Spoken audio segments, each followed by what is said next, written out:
வானத்தையும் பூமியையும் சமுத்திரத்தையும் நீர் ஊற்றுகளையும் சிருஷ்டித்தவரும் அதனை என்றென்றைக்கும் அரசாண்டு வருகிறவருமாகிய கர்த்தருக்கு ஸ்தோத்திரம்.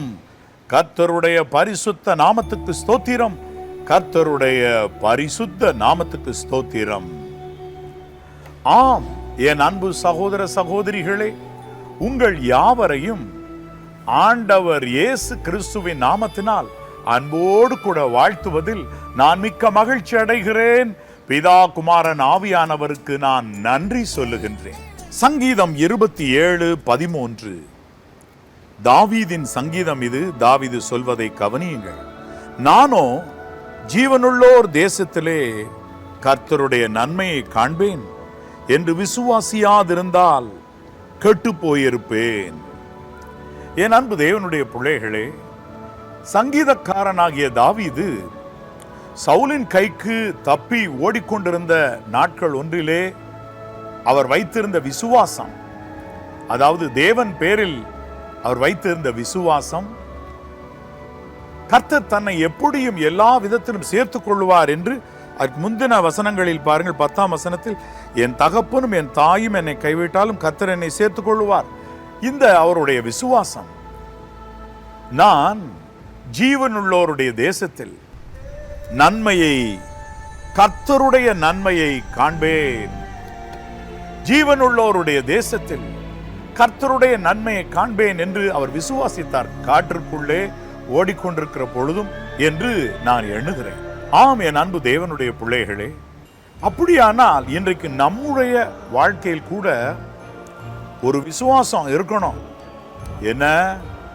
ஜீவனுள்ளோருடைய தேசத்திலே கர்த்தருடைய நன்மையை காண்பேன் அப்படின்னு விசுவாசிக்கணும். நம்ம விசுவாசிக்கலைன்னா கெட்டு போயிருப்போம். அதாவது தேவ சித்தம்னு ஒன்று இல்லையா? ஆமா, இருக்குப்பா. ஆனா ஒண்ணு, உனக்குன்னு இந்த விசுவாசம் மட்டும் இல்லாம நீ வாழ்ந்தேன்னா கெட்டு போயிருவ. எப்படி கெட்டு போயிருவேன்? ஆமா, ஏசா சொல்றாருல்ல, இதோ நான் சாக போகிறேனே, இந்த சேஷ்டபுத்திர பாகம் என்னத்திற்கு என்று சொல்லி ஏசா சேஷ்டபுத்திர பாகத்தை அலட்சியம் பண்ணினார். விசுவாசம் இழந்துட்டா நமக்குரிய நல்ல பங்கு சேஷ்டபுத்திர பாகம், தேவனுடைய பிள்ளையாய் இருக்கிறதுனால் இந்த பூமியில் நமக்கு வரவேண்டிய நன்மைகள், ஸ்லாக்கியங்கள் மற்றும் நித்திய ராஜ்யத்தில் போய் என்னென்றைக்கும் வாழப்போகிற பாக்கியம், இதெல்லாம் நம்மாலே அசட்டை பண்ணப்படும். அதனாலே தேவனுக்கு பயப்படுகிற பயத்தோடு வாழாமல் கெட்டு போக நேரிடலாம். அதைத்தான் சங்கீதக்காரன் சொல்லுகின்றார். நான் ஜீவனுள்ளோருடைய தேசத்தில் கர்த்தருடைய நன்மையை காண்பேன் என்று விசுவாசியாதிருந்தால் கெட்டு போயிருப்பேன். இந்த ஒரு விசுவாசம் உங்களுக்கு தேவை. உங்கள் மனைவி விசுவாசிக்கலாம், உங்களுடைய பெற்றோர் விசுவாசிக்கலாம். நீங்கள் விசுவாசிக்கிறீர்களா? இந்த விசுவாசத்தை உடையவர்களாயிருங்க. ரட்சிப்பின் நம்பிக்கை என்னும் தலை சீரா, அது ஒரு ஹெல்மெட், அதை காத்துக்கிடணும். அதை போல என் அன்பு தேவனுடைய பிள்ளைகளே, விசுவாசம் என்னும் கேடம் இல்லைன்னா எதிரியானவன் எய்கிற அக்கினி ஆஸ்திரங்கள் நேர வந்து நம்முடைய நெஞ்சில் பட்டுவிடும். இப்ப இந்த விசுவாசம் இல்லாம அநேகர் தடுமாறுறாங்க, கெட்டு போய்கிட்டு இருக்கிறாங்க. என்ன விசுவாசம்? ஜீவனுள்ளோர் தேசத்திலே கர்த்தருடைய நன்மை காண்பேன் என்ற விசுவாசம். நான் முதல்ல உங்களுக்கு சொன்னது போல இது ரெண்டா எடுத்துக்கிடலாம். ஜீவனுள்ளோர் வாழ்ந்திருக்கிறது, பூமியிலே வாழ்ந்திருக்கிறார்கள் ஜீவன் உள்ளவர்கள். அவர்கள் நடுவே கர்த்தருடைய நன்மை தாவீதுக்கு வாக்கு பண்ணப்பட்டிருக்கிறதான, ராஜாவாக அபிஷேகம் பண்ணப்பட்டிருக்கிறதற்குரிய அருமையான ஸ்திதி, அந்த ஸ்திதி வராமல் போய்விடும் போல சூழ்நிலைகள். என் அன்பு தேவனுடைய பிள்ளைகளே, ஆனால் அந்த நேரத்தில் ஆம், இவர் விசுவாசிக்கின்றார். தாவீது என்ன விசுவாசிக்கின்றார்? ஜீவனுள்ளோர் தேசத்திலே கர்த்தருடைய நன்மையை காண்பேன் என்று விசுவாசிக்கின்றார். அப்படி விசுவாசிக்கலைன்னா தீமை ஏதோ நேரிட்டு இருக்கும் என்று அவர் ஆவியிலே தெளிவாய் உணர்கிறார். வசனங்கள் எல்லாம் ஆவியானவரால் அருளப்பட்டவை என்று எழுதியிருக்கிறதே. அப்படியானால் ஆவியானவர் இதை கற்றுக் கொடுக்கிறார். பரிசுத்த ஆவியானவர் கற்றுக் கொடுக்கிறாராய் இருக்க வேண்டும். என் அன்பு தேவனுடைய பிள்ளைகளே, அப்படியானால் நீங்கள் இந்த உலக வாழ்க்கையில் கர்த்தருடைய நன்மைகள் என்று கர்த்தர் உங்களுக்கு வைத்திருக்கிற நன்மைகள் அதை அடைய முடியாமல் போய்விடுவதற்கு நீங்கள் காரணமாகிவிடக் கூடாது. எல்லாம் தேவ சித்தம் எப்படி நடந்தேறும் என்று விட்டுவிடவும் கூடாது. விசுவாசிக்க வேண்டும். அப்பொழுது நித்திய ராஜ்யத்தில் கூட, பரலோக ராஜ்யத்தில் கூட போய் கர்த்தருடைய நன்மை நீங்கள் காண்பீர்கள். கர்த்தருடைய முகம் காண்பீர்கள். ஆம், ஆண்டவர் இயேசு கிறிஸ்துவின் முகம் காண்பீர்கள். ஆகவே உங்கள் இருதயம் பயப்படாதிருப்பதாக. இத நீங்க டெஸ்ட் பண்ணணும்னா, காலையில எழுந்திருச்சு நீங்க உட்கார்ந்த உடனே இதை சோதிச்சு அறியலாம். எப்படி உங்க விசுவாசம் எந்த அளவு இருக்குன்னு சொல்லி. பெரும்பாலும் பிளட் டெஸ்ட் எடுத்து சரீரத்தில் ஏதாகிலும் நோய் நொடி இருக்கிறது என்று பார்க்க வேண்டுமானால், இரவெல்லாம் உணவருந்தாமல் 8 மணி நேரம் அல்லது 10 மணி நேரம் கடந்து சென்ற பிறகு காலையிலே வெறும் வயிற்றோடு இருக்கையிலே பிளட் டெஸ்ட்க்கு பிளட் சாம்பிள் எடுப்பார்கள். அப்பொழுது தெளிவாக என்ன குறைபாடு இருக்கிறது என்பது கண்டறிய முடியும். அதுபோல காலமே எழுந்திருத்து நீங்கள் உட்கார்ந்த உடனே சில நேரம் அவிசுவாசங்களிடத்தில் வரக்கூடும். அப்படின்னா சோர்ந்து போகாதீங்க. நீங்க இன்னும் இந்த விசுவாசத்தில் பலப்பட வேண்டும். அவ்வளவுதான். ஜீவனுள்ள ஒரு தேசத்தில் கர்த்தருடைய நன்மையை காண்பேன் என்று நீங்க விசுவாசிக்கணும். நீங்க விசுவாசிக்கிறதற்கு எங்கோ விட்டுருக்கிறீங்க, அந்த விசுவாசத்தில் குறைவுபட்டிருக்கிறீங்கன்னு அர்த்தம். காலையில் எழுந்திருச்சு பெட்டில் நீங்கள் அமர்ந்து கர்த்தரை துதிக்க ஆரம்பிக்கும் பொழுது, அல்லாவிட்டால் பல் துளக்கி நீங்கள் அமர்ந்து கர்த்தரை தேட இருக்கும் பொழுது உங்களுக்கு அவிசுவாசங்கள் இருக்கிறது என்றால் நீங்க ஒன்று புரிஞ்சுக்கிடுங்க, இன்னும் நான் இந்த விசுவாசத்தில் வளரணும். விசுவாசத்தில் வளர்வது எப்படி? விசுவாசம் கேள்வியினால் வரும், கேள்வி தேவனுடைய வார்த்தையினால் வரும். அதாவது தேவனுடைய வார்த்தையை கேட்கிறதுனால் அல்லது படிக்கிறதுனால் வரும். அப்படின்னா பைபிள் படிக்கிறது குறைஞ்சு போச்சுன்னா இந்த விசுவாசமும் குறையும். அதனாலதான் ஜெபம் பண்ணிக்கிட்டே ஒரு மனுஷன் பரலோகத்துக்கு போயிடலான்னு வேதம் கற்பிக்காம, உம்முடைய வேத வார்த்தைகளை என் இருதயத்தில் வைத்து வைத்தபடியால் நான் பாவம் செய்ய மாட்டேன் அப்படின்னு சொல்றாரு இல்ல. அப்ப வெறுமனே ஒரு ரெக்கையினால் ஒரு பறவை பறக்க நினைக்கிறது போல ஜெபம் இருக்கிறது. வேத வாசிப்பை விட்டு விட்டு ஜெபிக்கிறவர்கள் மட்டும் இருக்கிறார்கள். அப்படிப்பட்டவர்களுக்கு ஆண்டவருடைய வார்த்தை என்ன? என் வேதத்தை கேளாதனுடைய ஜெபம் அருவருப்புன்னு சொல்றாரு. So meditate upon the word of God daily and then seek the face of God. Understand, my brother, my sister. ஆண்டவர் இயேசு கிறிஸ்து உங்களுக்கு நன்மை செய்ய வேண்டும் என்றால் வசனத்தை நீங்க படிக்கணும், உங்க காது கேட்கணும், வாய் விட்டு படிங்க. வசனத்தை உங்க அளவுல கேட்கத்தக்கதா, உங்க உதடுகள் அசைகிற அளவு அசைந்து உங்கள் சத்தம் உங்களுக்கு கேட்கத்தக்கதா படிக்கலாம். ஒருவேளை நீங்க வாய் விட்டு படிக்க இது உங்களுக்கு சங்கோஜமா இருந்தா நீங்க படிங்க. அட்லீஸ்ட் விசுவாசம் கேள்வியினால் வரும். அதாவது வசனத்தை கேட்கும் பொழுது, படிக்கும் பொழுது விசுவாசம் வளரும். கர்த்தாவே, நீர் என்னை நம்ப பண்ணின வசனத்தை அடியனுக்காக நினைத்தருள். ஆண்டவர் நீங்க ஓடிக்கிட்டு இருக்கிற ஓட்டத்துல உங்க வீட்டில் நீங்க மாட்டி இருக்க உங்களுக்கு ஊழியத்திலிருந்து நாங்கள் அனுப்பின ஸ்டிக்கரா இருக்கலாம், அல்லது நீங்க சிஎல்எஸ் இஎல்எஸ்ல வாங்கின பைபிள் சொசைட்டி இல்ல நீங்க வாங்கி வைத்திருக்கிற அருமையானதொரு வசனம். ஆம், சில இடங்கள்ல பார்ப்பீர்களா, ஆலயத்துல மணி ஒவ்வொரு மணி நேரத்துக்கும் அடிக்கத்தக்கதாக வைத்து அந்த கடிகாரமே டைம் சொல்லிட்டு நல்ல வாக்குத்தத்த வசனமும் சொல்லும், நல்ல வசனம் சொல்லும். சிலர் பாடுகளோடு போகிற நேரத்தில் அந்த வசனம் அப்படி அவர்களை நம்ப பண்ணும் கர்த்தரை. அப்படின்னு என்ன அர்த்தம்? கர்த்தர் ஒரு விசை எழுதினதை இப்பொழுது திரும்ப உங்ககிட்ட நேர பேசுறாருன்னு அர்த்தம். இல்லாட்டாலும் இந்த வேத வசனம் நேரம் உங்ககிட்ட பேசுது. இந்த வசனத்துக்கு ஜீவன் இருக்கு, உயிர் இருக்கு.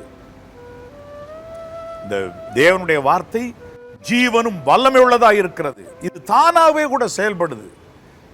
தேவன் சொல்லி இருக்கிறார், நான் அனுப்பின வசனம் நான் எதுக்காக அனுப்பினோ அந்த காரியத்தை செய்யாம என்கிட்ட திரும்பாதுப்பா. அப்படின்னா அந்த வசனம் அனுப்பின காரியமாகும்படி கிரியை செய்யும். நிறைவேற்றின உடனே தான் தேவனிடத்தில் திரும்புகிறது. அப்படியானால் தேவன் இப்படி இந்த வார்த்தையின் மூலமாக உங்களை சில நேரம் நம்ப பண்ணி இருக்கிறார் பாருங்கள்.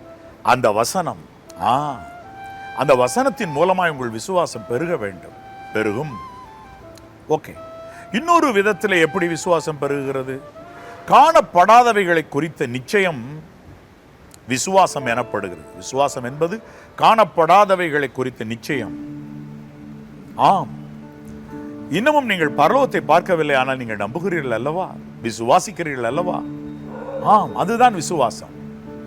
என் அன்பு தேவனுடைய பிள்ளைகள், இது எப்படி நம்மிலே உருவாகிறது? பரலோகத்தில் சாட்சியிடுகிறவர்கள் மூவர்: பிதா, வார்த்தை, ஆவியானவர். பிதா, வார்த்தையாகிய குமாரன், ஆவியானவர்.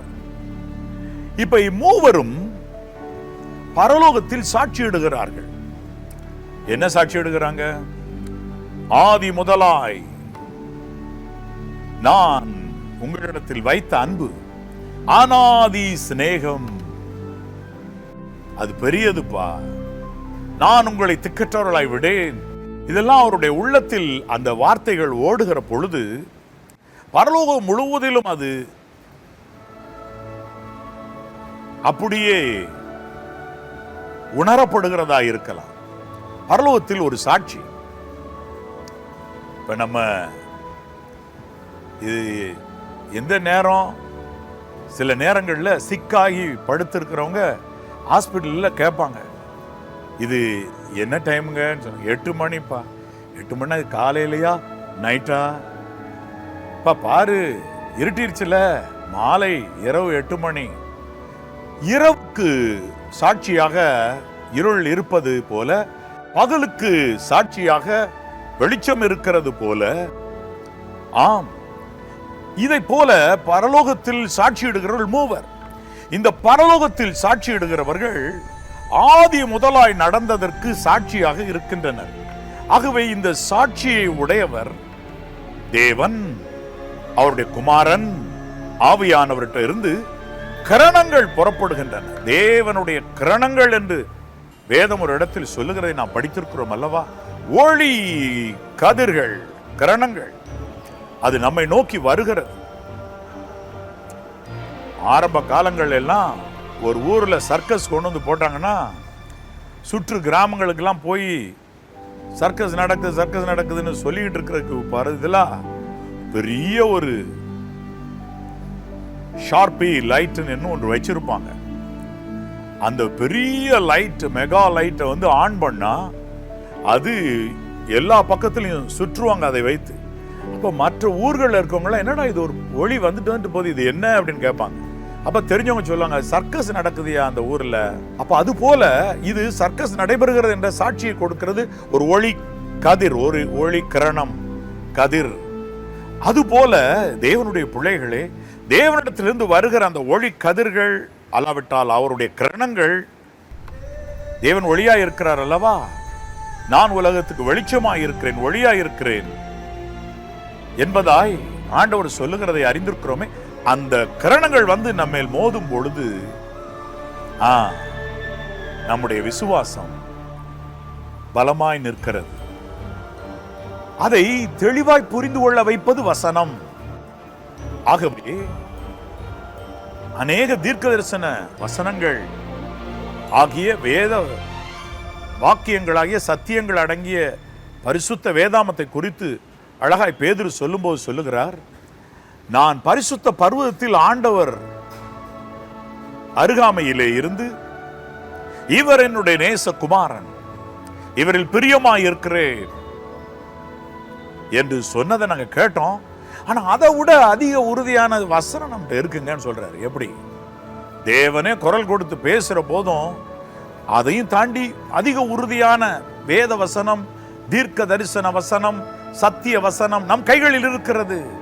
அப்ப இத படிச்சு நிற்கிற பொழுது தேவ சமூகத்திலிருந்து வருகிற கிரணங்கள் நம்மை உணர்வுள்ளவர்களாக்கும், விசுவாசத்தை கொடுக்கும். என்ன விசுவாசம்? பயப்படாத, நான் உன்னோடு இருக்கிறேன். தகப்பனும் தாயும் கைவிட்டா நான் உன்னை கைவிட மாட்டேன். இதோ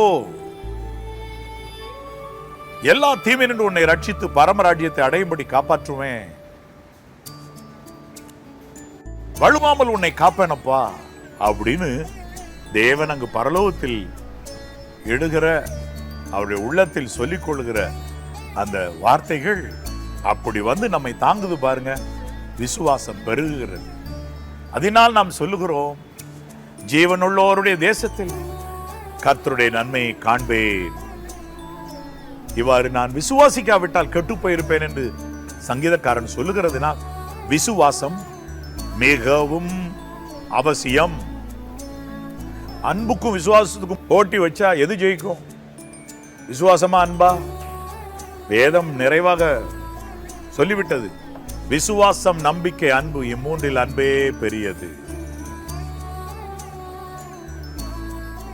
என்றாலும் அதற்கு அடுத்தபடியாக வருவது ஃபெய்த், விசுவாசம் தான்.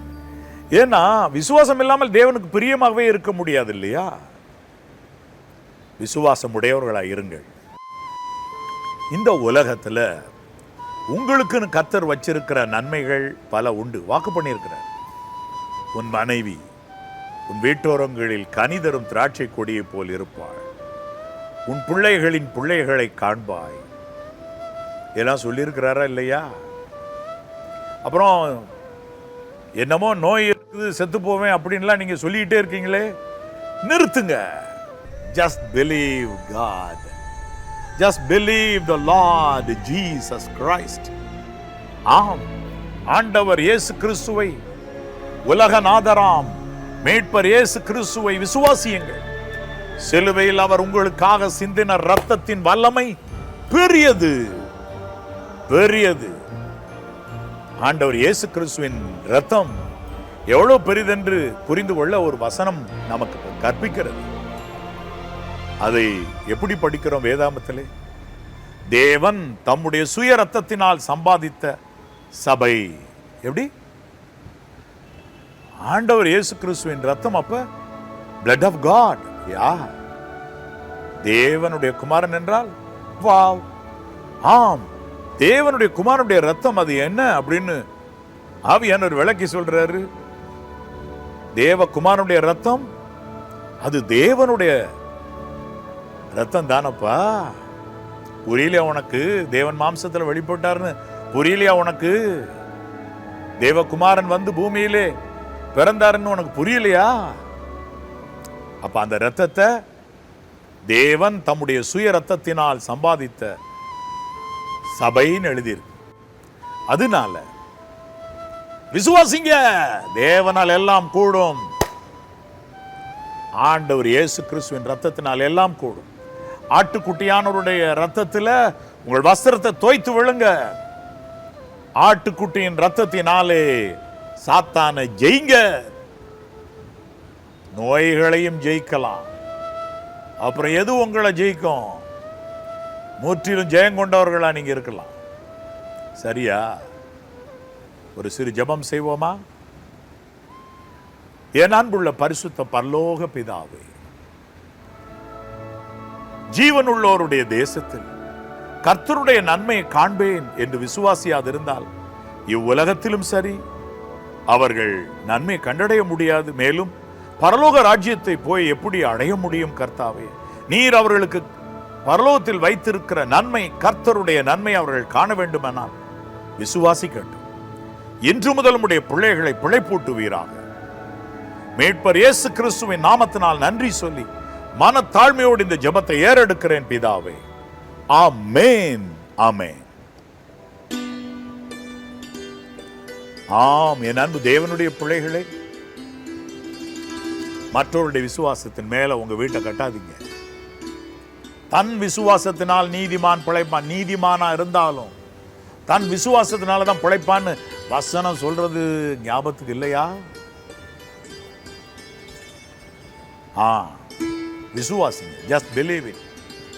படுத்த படுக்கையில் இருக்கீங்களா? நம்புங்க, நான் எழும்புவேன், நடப்பேன். காலேப் சொன்னார், அந்த நாளில் எனக்கு இருந்த பலம் இப்ப இருக்குன்னு சொல்றாருல்ல, அது போல விசுவாசிங்க. சங்கீதக்காரன் சொல்லுகிறார், என் வயது வால வயது போல ஆகிறது, வாலிப பிராயத்தில் இருந்தது போன்ற பலம் என் சரீரத்தில் இருக்கும் என்று நான் விசுவாசிக்கிறேன்னு சொல்லுங்க. கர்த்தர் சமூகத்தில் என்ன சந்தோஷம் தானா? God bless you. God bless you.